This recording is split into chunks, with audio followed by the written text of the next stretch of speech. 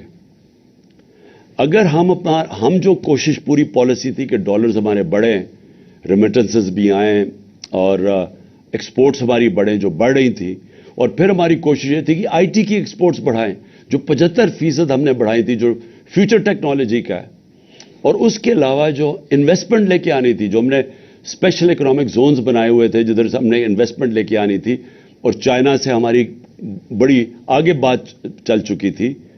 بدقسمتی سے چائنا نے 2 سال پھر سے بند ہو گیا چائنا. تو جو وہ چائنا آنا جانا ہی ناممکن ہو گیا، ان کی جو کوارنٹین لاز ایسے تھے. تو جو ہم نے ان سے اپنی اسپیشل اکنامک زونز میں انویسٹمنٹ کروانی تھی، اس سے بھی ہمارے ڈالر کی انٹیک بڑھانی تھی. تو اب نہ انویسٹمنٹ آ رہی ہے، ایکسپورٹس ہماری نیچے جا رہی ہیں، ریمیٹنسز ہماری نیچے جا رہی ہیں، ڈالرز ہمارے کم ہو رہے ہیں، قرضے ہمارے بڑھتے جا رہے ہیں. تو کس نے ادا کرنی ہے؟ آج جدھر پاکستان کھڑا ہے، ہم یہ کیسے قسطیں ادا کریں گے؟ اور یہ میں پھر سے اسی پہ آ گیا ہوں کہ مجھے آج کیوں خطرہ ہے، کیوں ہماری طرح کے لوگوں کو خطرہ ہے اور فکر پڑی ہوئی ہے، اور کیوں ان کو نہیں فکر. میں سب سے پوچھتا ہوں، اپنی اسٹیبلشمنٹ سے پوچھتا ہوں، اپنے ہر طبقے کے پاکستانی سے پوچھتا ہوں کہ کیا آپ کو فکر نہیں ہے کہ اب پاکستان کدھر جا رہا ہے؟ میں جب الیکشنز کی بات کرتا ہوں، میں الیکشنز کی اپنی ذات کے لیے نہیں بات کر رہا، میں تحریک انصاف کے لیے نہیں بات کر رہا. تحریک انصاف نے تو جب بھی یہ الیکشن کروائیں گے انشاءاللہ، جس طرح کی پبلک سپورٹ ہے آج پی ٹی آئی کی، پاکستان کی تاریخ میں کسی پولیٹیکل پارٹی کی نہیں تھی. چاروں صوبوں میں پارٹی پھیلی ہوئی، باقی تو 2 پارٹیز رہ گئی ہیں، چھوٹی چھوٹی پارٹیز، صوبائی پارٹیز بن گئی ہیں. تو انہوں نے تو جب بھی الیکشنز ہو ہم نے جیتنا ہے. تو ہمیں یہ نہیں فکر کہ اگر الیکشن ٹائم پہ ہوں گے تو ہمیں کوئی فرق پڑ جائے گا. مجھے خوف آ رہا ہے کہ جتنی دیر اب یہ گورنمنٹ چلے گی، اس ملک کا جو معاشی بحران ہے وہ بڑھتا جائے گا. اور وہ کیوں بڑھے گا؟ کیونکہ جب تک ملک میں پولیٹیکل سٹیبلٹی نہیں آتی، سیاسی طور پہ ملک میں استحکام نہیں آتا، تو معاشی طور پہ تو استحکام آ ہی نہیں سکتا. ساری دنیا کی کامن سینس ہے کہ معیشت تب ترقی کرتی ہے جب سرٹنٹی ہوتی ہے، جب استحکام ہوتا ہے. میں اگر آج بزنس مین ہوں، میں آج ایک انویسٹر ہوں، میں تو تب پیسہ لگاؤں گا جب مجھے پتا چلے گا کہ یہ 4-5 سال کی حکومت چل رہی ہے، اور میرا آج اگر پیسہ لگاؤں گا تو 2-3 سال کے بعد جب مجھے اس کا نفع آنا شروع ہوگا. مجھے جب یہی نہیں پتا کہ 6 مہینے میں کیا ہوگا اور اگلے 8 مہینے میں کیا ہوگا، کون پیسہ لگانے لگا ہے؟ اوپر سے پاکستان کی، جس طرح میں نے کہا، جب کریڈٹ ریٹنگ ہی گر گئی ہے، جب پاکستان کے رسک ڈیفالٹ اتنی 100% تک پہنچ چکی ہے، تو کسی نے پیسہ ہی نہیں دینا. نہ کسی کمرشل بینک نے پیسہ دینا ہے، نہ کسی انویسٹر نے آنا ہے. تو یہ تو ان کے پاس تو اب کوئی روڈ میپ ہی نہیں ہے.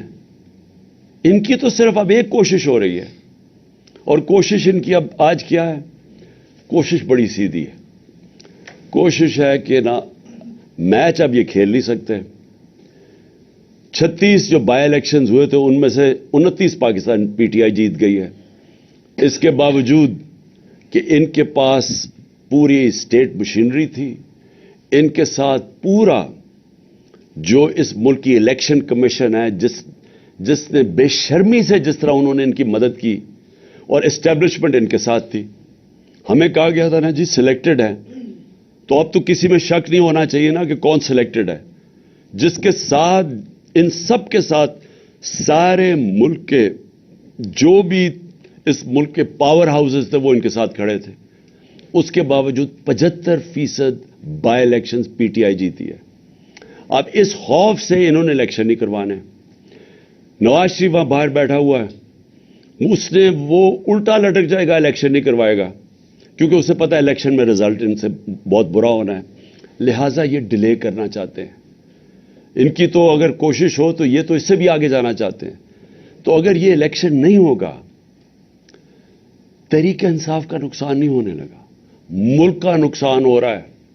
ملک جس تیزی سے نیچے جا رہا ہے، مجھے چھوڑیں، باہر کے کوئی بھی انڈیپینڈنٹ جو معیشت کے تجزیہ کار ہیں، کسی سے پوچھ لیں، یہ جو موڈیز اور فچ جو کریڈٹ ریٹنگ کرتے ہیں دنیا میں ملکوں کی، کیا وہ تو ہمارے ساتھ نہیں ہیں جو کہہ رہے ہیں کہ آج پاکستان کی ریٹنگ بالکل نیچے گر چکی ہے؟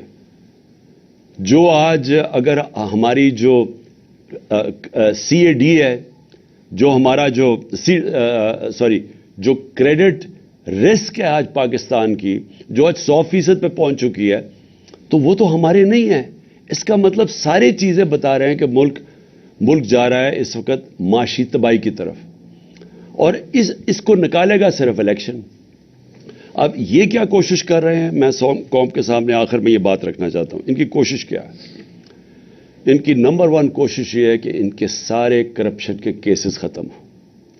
مجھے بڑے افسوس سے کہنا پڑتا ہے کہ ان کو NRO 2 دیا گیا، اور جس نے دیا ہم سب جانتے ہیں کس نے ان کو NRO 2 دیا۔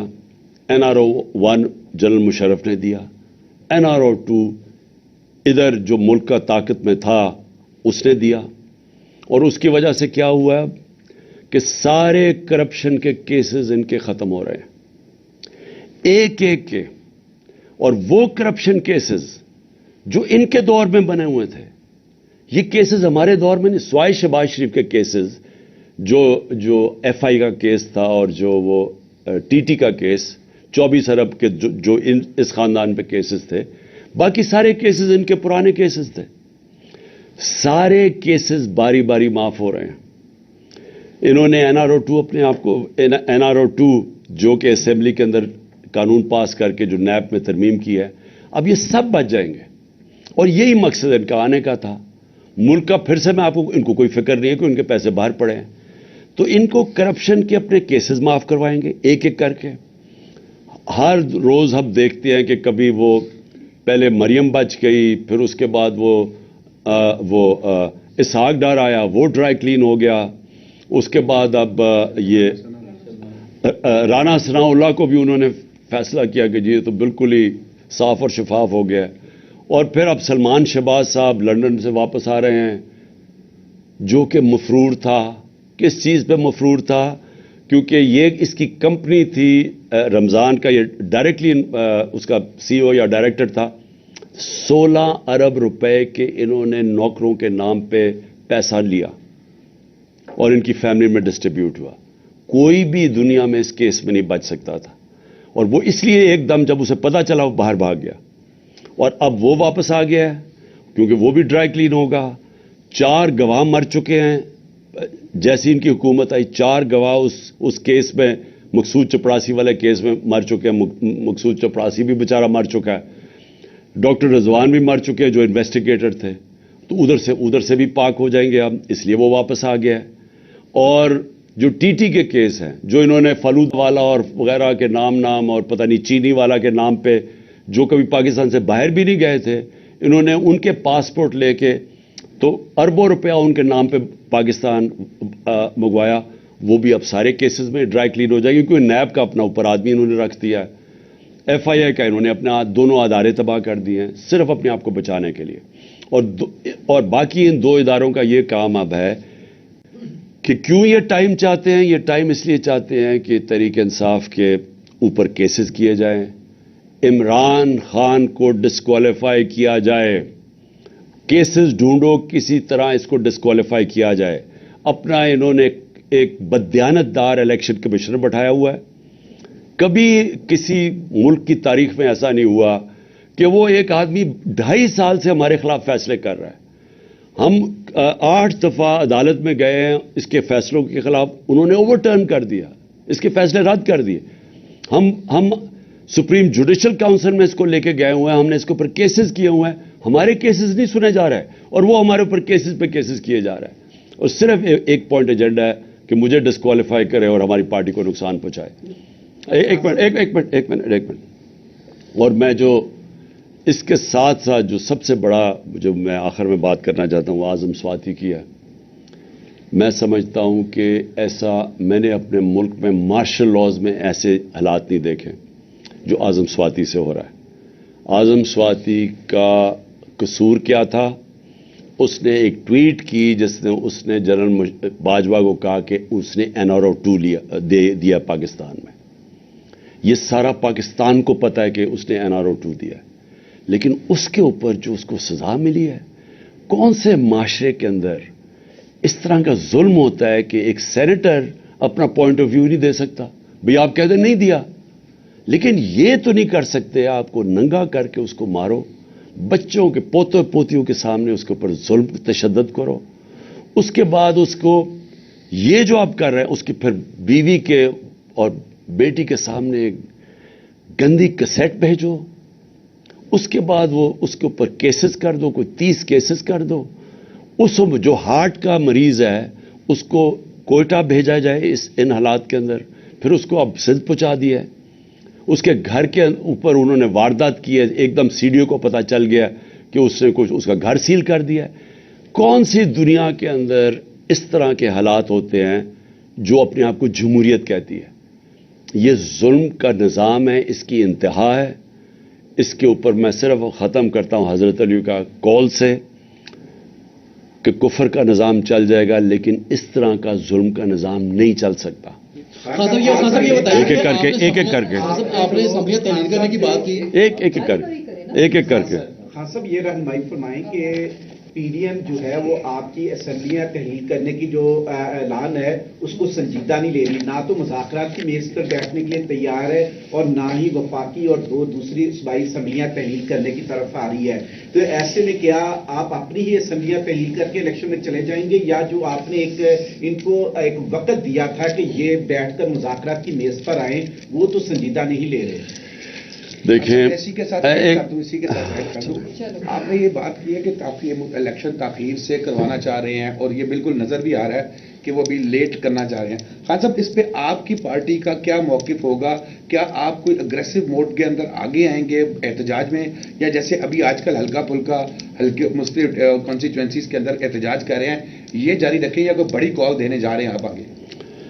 دیکھیں، سب سے پہلے تو مجھے کبھی کوئی شک نہیں تھا کہ نواز شریف یا زرداری کبھی بھی الیکشنز کی طرف نہیں جائیں گے۔ اور کیوں مجھے شک نہیں تھا؟ کہ دونوں اس ملک کے بڑے مجرم ہیں، یہ کرپٹ لوگ ہیں، ان کو ڈر لگا ہوا ہے کہ اگر یہ الیکشنز میں ہار گئے تو ان کو ڈر یہ لگا ہوا ہے کہ اتنی محنت سے جو انہوں نے 7 مہینے میں اپنے کیسز ختم کیے ہیں یہ پھر نہ ریوائیو ہو جائیں۔ ان کا انٹرسٹ پاکستان کا انٹرسٹ ان کا انٹرسٹ نہیں ہے، ان کا انٹرسٹ ہے کہ پہلے کیسے چوری کرو اور پھر چوری کو بچاؤ کیسے۔ تو مجھے کبھی کوئی شک نہیں تھا کہ انہوں نے الیکشن نہیں ماننا۔ میری کوشش یہ ہے کہ اس ملک کے جو ادارے ہیں وہ اس وقت ملک کا سوچے۔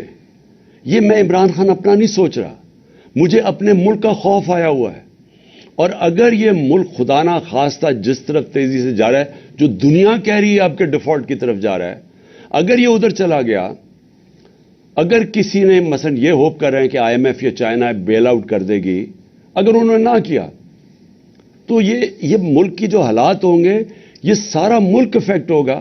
ہر وہ آدمی جس کا جینا مرنا پاکستان میں وہ افیکٹ ہوگا، سوائے وہ جنہوں نے ڈالرز میں اپنے پیسے باہر رکھے ہوئے ہیں۔ لہٰذا میں نے جب یہ فیصلہ کیا تھا مجھے پتا تھا انہوں نے نہیں الیکشن کروانے، اس لیے ہمارا پلان پورا وہی ہے۔ جب میری تیاری ہوگی، میں نے آپ کو کہا دسمبر میں انشاءاللہ ہو جائے گی، میں اپنے وہی جو میں نے اناؤنس کیا اسی پہ میں چلوں گا، میں یہ اسمبلی سے نکل جاؤں گا۔ صاحب یہ بتائیے کہ اعظم سواتی کے خلاف اسلام آباد میں مقدمہ درج ہوتا ہے، بلوچستان میں ہوتا ہے، پھر ان کو اٹھا کر سندھ میں لے گئے ہیں۔ شہباز گل کے خلاف مقدمہ درج ہوئے، اس بار تو ان کے خلاف لاہور کے اندر مقدمہ درج کیا گیا جہاں پر PTI اور کافری کی مشترکہ حکومت ہے۔ ان کے خلاف جو مقدمہ درج اگر کیا، چودھری پرویز لائی اس میں انوالو ہیں یا کوئی اور طاقت انوالو ہے؟ کون اس میں یہ مقدمات درج کر رہا ہے؟ دیکھیں، میں اس پہ چیک کروں گا کہ یہ جو شہباز گل کے اوپر مقدمہ ہوا اس کے پیچھے کون ہے۔